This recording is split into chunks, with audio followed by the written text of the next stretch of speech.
historia, hizo también cosas que ninguno pensábamos en el año 85, cuando ascendió al secretariado general de la URSS, pensábamos que podía hacer. Yo creo que la señora Thatcher ha dejado muy buen recuerdo. Me admiró su valentía cuando dijo: sí, señor, los he matado yo. A los tres que pelaron en Gibraltar. 3 terroristas del IRA de Gibraltar. Sí, sí. Creo, yo incluso alguna vez pensé que si Felipe González en algún momento hubiera tenido la valentía que demostró la señora Thatcher respecto de algún incidente concreto, pues a lo mejor el curso de la historia de los terrorismos españoles habría cambiado un poco. Ya sé que esto me costará, sí, creo que para bien, me costará críticas terribles y que me saquen por ahí diciendo que yo soy un defensor de no se sabe qué.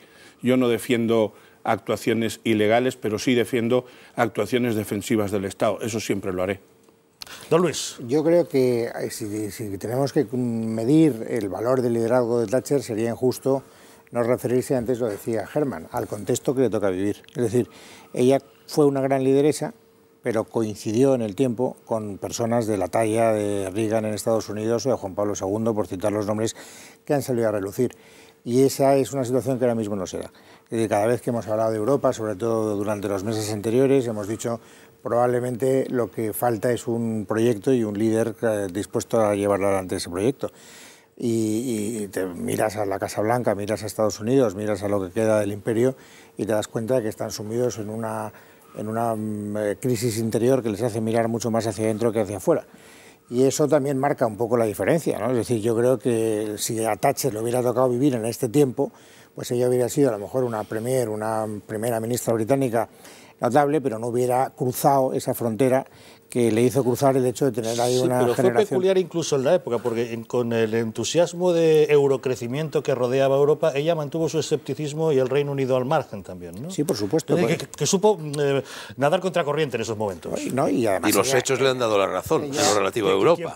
Ella era una euroescéptica convencida y se murió siendo una euroescéptica convencida. Pero a la hora de derribar el muro, a la hora de implementar un plus de libertad en unos países que estaban todavía contagiados por todo lo que era el área de influencia comunista, su europeísmo no tenía mucho que ver, ¿no? Es decir, y además también en Europa había otras personas de otra talla distinta. O sea, es decir, Kohl no es, con todos los pesares de mi pesar, Angela Merkel, que es lo que más se parece en este momento a un líder sólido en el continente europeo. O sea, dicho eso, te diré que a mí me parece, me da la sensación de que lo que le pediría Margaret Thatcher a cualquier líder español en este momento haciendo frente es: haga usted el puñetero favor de coger sus principios y de colocarlos en primer lugar. Es decir, yo creo que ella no hubiera entendido que un partido político hubiera colocado como paradigma de su programa electoral la bajada de los impuestos y que la primera medida que tomara, por pragmatismo, por tacticismo, es subirlos. Es decir, eso no, yo creo que le hubiera fundido todos los esquemas, ¿no? Y la liberación de Bolinaga. Pero lo más de ella, bueno, primero es el país. Vamos a ver, y vosotros todos lo sabéis. Los británicos, cuando hay tormenta en el Canal de la Mancha, dicen que lo que está aislado es el continente. Ellos nunca están aislados. Es un país un poco distinto a nosotros. Y dos, lo que caracteriza de verdad su voluntad es la crisis, cuando tú has citado, en el caso Bobby Sands y los terroristas del IRA. Murieron 11 terroristas de huelga de hambre. Ella tiene claro que quien toma la decisión de ponerse en huelga de hambre son ellos, y asume el coste, porque lo de Gibraltar es más fácil. En Gibraltar hay una operación y unos comandos apiolan a 3 personas. Pero había que dar la cara, ¿eh? Ya, pero eso más fácil. Yo donde a ella se la mide en la de decisiones, cada vez que tiene que ir al Parlamento y ha pasado un día más en la huelga de hambre, hay la posibilidad de que mueran, es donde ella da la talla. Pero es que los principios, esa es la cuestión. Hay unos principios muy firmes. Ella misma dijo, cuando le fueron realmente a intentar convencerlos de su partido, vamos a suavizar las formas, no sé cuántos, ella les dijo: vosotros habéis elegido a un político de convicciones, no a un político de consenso. Lo tenéis que tener claro. Yo no soy una política de consenso. Y las convicciones, pero las convicciones fundamentales, y después el valor y la solidez y la firmeza para mantenerlo. Durante las huelgas de hambre asumiendo todos los daños, asumiendo también como el IRA la intentó matar, volaron el hotel aquel, acordaros, en Brighton, intentando... Murieron 5 personas en ese atentado. El IRA sabía que esta mujer iba a la yugular. O sea, y que iba a la yugular porque no iba a haber concesiones. Vale, no iba a pues haber permíteme que insista en traer el tema a España. Espera, los sindicatos igual, y yo creo que los dos capítulos, sindicatos y terrorismo, son absolutamente trasladables a España. Una equiparación absoluta. Por eso, volvamos a España. ¿Por qué la derecha española no lleva políticas similares en dos aspectos fundamentales? Porque la derecha española se parece al gabinete conservador hasta el sistema que quería hacer. Fernando. Pero influye hasta el sistema electoral. Porque el PP no es un partido de derechas. El PP es un partido keynesiano, el PP es un partido socialdemócrata, y Esperanza Aguirre, que efectivamente debía y podía y seguramente quería haber sido la dama de hierro, la Thatcher española, en su propio partido le han cegado todas las salidas, la han acorralado. Es verdad que ella, yo creo que se equivocó en un momento crucial. Fernando, ¿el votante del Partido Popular no echa un poco de menos eso? Bueno, yo creo que Esperanza Aguirre es la mejor cabeza política de este país. Esperanza Aguirre estaba destinada a ser la primera mujer jefe del gobierno, pero es que en el partido la han acorralado y ella se ha dejado acorralar. Pero, Fernando, porque ella, a diferencia de la Thatcher, no cruzó el Rubicón cuando tenía que cruzar. Tenía que haberlo cruzado en el Congreso de Valencia del 2007-2008, ¿no? Cuando la jefatura de Rajoy se tambaleaba. No habría ganado el Congreso, pero habría sacado un 30% de compromisarios que le habrían permitido estar en la rampa de lanzamiento para ser quizá ahora... Pero yo creo que los mimbres con los que hace el cesto... Pero los mimbres con los que hace el cesto son muy distintos. Vamos, el sistema electoral británico, el mismo sistema político, y hace que el que gana, aunque sea, gana todo. Es decir, es un sistema completamente distinto. El nuestro es un sistema que empuja a la componenda, pero por su propia lógica. Que empuja a la componenda por la propia lógica electoral. Correcto, pero te recuerdo que ahora el que gana una mayoría absoluta indiscutible, ¿eh? Sí, o sea, pero incluso con mayoría absoluta. Y después aquí hay principios, está muy interiorizado desde los periodistas a los políticos, la idea de que el consenso es un valor muy positivo.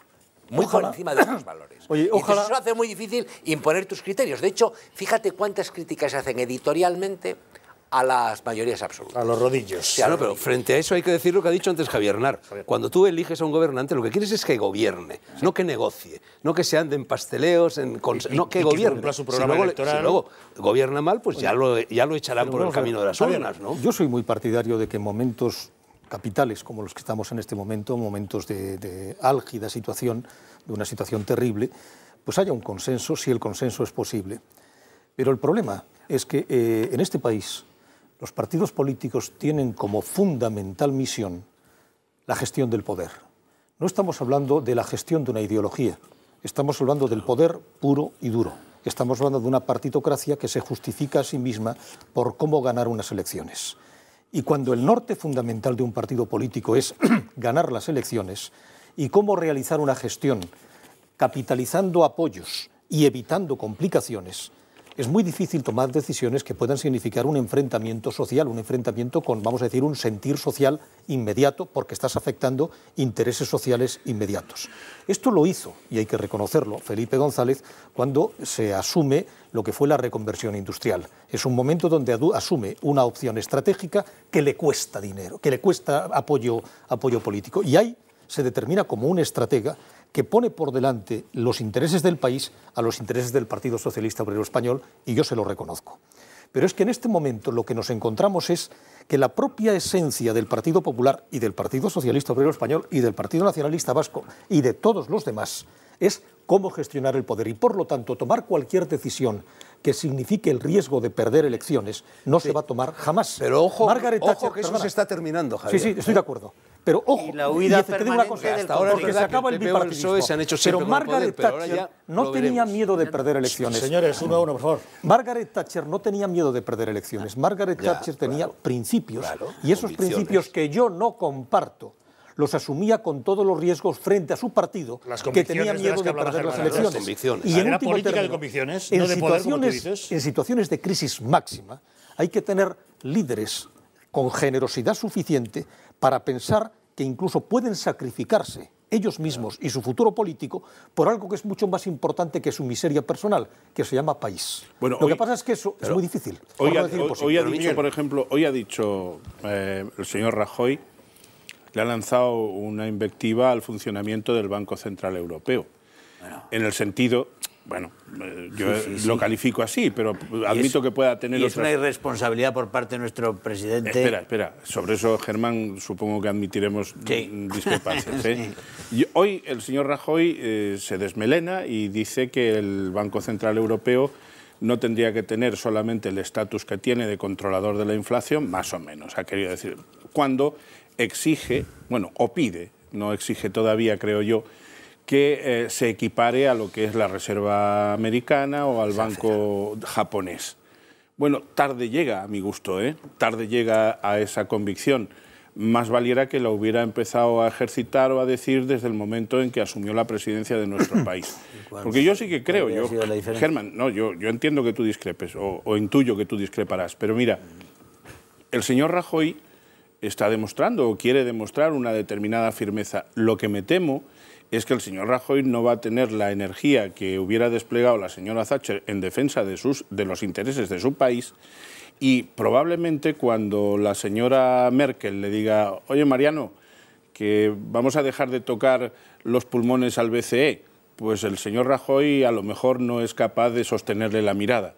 Y a mí eso, sinceramente, como español, me disgusta. Me gustaría más un político que supiera plantear cosas que a mí me parecen razonables, porque antes ha dicho Luis una cosa muy puesta en razón, que es que la señora Thatcher, por ejemplo, es impensable que hubiera llevado en su programa una bajada de impuestos y que lo que hubiera hecho al empezar a gobernar hubiera sido subirlos, ¿no? Claro, o cuál hubiera sido su relación con los sindicatos, por ejemplo. Sí. ¿no? Con los sindicatos está claro, que decir, desde todo el despegue de la economía británica después de su postración de 3 décadas se debe precisamente a acabar con el secuestro permanente de la sociedad por parte de los sindicatos, que es a lo que asistimos en España también. Oye, es decir, a unos sindicatos omnipresentes que tienen un poder que no emana de nada, que no emana simplemente de que están ahí y de que es aceptado por la gente que se financien a unos inmensos lobbies que solo ejercen como defensores de sus propios intereses. Es que además los sindicatos británicos adoptaban las decisiones a mano alzada. Claro. Y Margaret Thatcher exige y consigue que sean en voto secreto. Y entonces se acabó la dictadura del secretariado y comenzó los sindicatos a tener una visión distinta, en lugar de estas asambleas perfectamente manipuladas por lo que era la nomenclatura sindical. Se acabó con aquellos sindicatos soviéticos. Victorianos propios de la Revolución Industrial. Y se acabaron aquellos sindicatos que son como estos de aquí, quiere decir, absolutamente oscuros, opacas las cuentas, no se conoce nada y reciben una ingente cantidad de dinero público que después para lo que se utiliza es para mantener unos aparatos que coaccionan al resto de la sociedad para sus intereses propios. Dinero público que siguen recibiendo. Por supuesto que lo siguen, y este gobierno no ha cumplido porque este gobierno les ha quitado una mínima parte, porque este gobierno, como tiene pánico al conflicto, eso es lo que le diferencia de Thatcher. Es que Thatcher no le importaba el conflicto por llevar sus ideas a término. En cambio, aquí lo que hay es pánico al conflicto y es esa necesidad de armonía con todo el mundo que hace que no se mueva nada. Y que entonces, en una situación de putrefacción, si no se mueve nada, todo se acelera, es decir, la putrefacción se acelera. Javier, esa situación que tú describías y denunciabas hace un momento acerca de cómo los dos grandes partidos en España hacen toda clase de equilibrios y pasteleos con el único exclusivo objeto de mantenerse en el poder, yo creo que eso se ha terminado, ¿eh? La encuesta que publicó El País el último domingo, oye, entre los dos partidos mayoritarios no llegan ni de lejos, les falta un buen trozo al 50%. Entonces está emergiendo, por una parte, Izquierda Unida, pero bueno, eso es un recuelo decimonónico, la verdad, que no llegará muy lejos, y está emergiendo Rosa Díez y puede emerger en cualquier momento cualquier otra figura. Quizá ha llegado el momento de que estas mujeres fuertes, de que estas damas de hierro u hombres fuertes puedan salir a la luz, ¿no? Y yo creo que esa hegemonía de los dos grandes partidos se ha acabado y lo veremos en las próximas elecciones. Ojalá. Me parece que es casi inevitable. Ojalá. Y ahí está, además de Esperanza Aguirre, que está, está agazapada. Está Rosa Díez y luego hay otra mujer fuerte a la que yo le auguro una larga carrera política, que es Cristina Cifuentes. Cristina Cifuentes es otra dama de hierro, ¿eh? No. Bueno, pues ahí queda nuestro gatómetro de hoy. Es Esperanza Aguirre, la Margaret Thatcher española. De momento nos está contestando que sí, un 66%, que no un 33,93%. Seguimos manteniendo ese